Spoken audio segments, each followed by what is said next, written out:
हिंदी भाषेवरून ठाकरे बंधूंनी घेतलेल्या भूमिकेनंतर भाजप अमराठींच्या बाजूने भाजपकडून मुंबईसाठी मोर्चे बांधणी सुरू झाल्याची चर्चा। अमराठींवरील मारहाण सहन करणार नाही भाजपची भूमिका। आमची भावकी एकत्र झाली आहे, आमच्या नादाला लागू नका। मनसे नेते अविनाश जाधव यांचा भाजपवर निशाणा। तर ज्या पाकिस्तानने आपल्या नागरिकांना मारलं त्यांच्याशी फक्त युद्धाचं नाटक केलं, जाधव यांची टीका।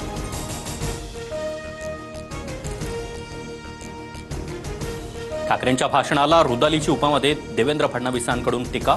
तर ठाकरे बंधू एकत्र आले, आता तुम्ही रडायला सुरुवात करा, संजय राऊतांचा पलटवार।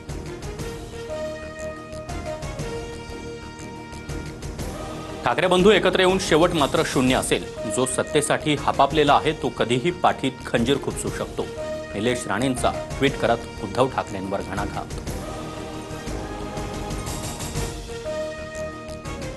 मुंबई महापालिका निवडणुकीत स्वबळावर लढायचं की नाही याबाबत स्थानिक पातळीवर निर्णय।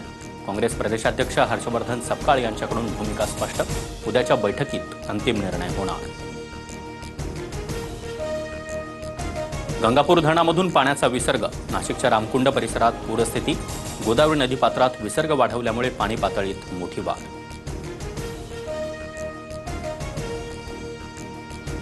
मुंबईसह उपनगरात मुसळधार पाऊस। हवामान खात्याकडून येलो अलर्ट जारी। तर वसई विरारमधील जोरदार पावसानं नालासोपाऱ्यातील मुख्य रस्ते पाण्याखाली, जनजीवन विस्कळीत।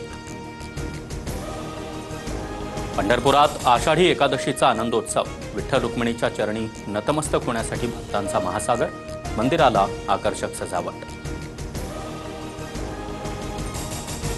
पंढरपूरप्रमाणे शिर्डीत देखील आषाढी एकादशीचा मोठा उत्साह। साईबाबांच्या दर्शनासाठी भाविकांची रीघ।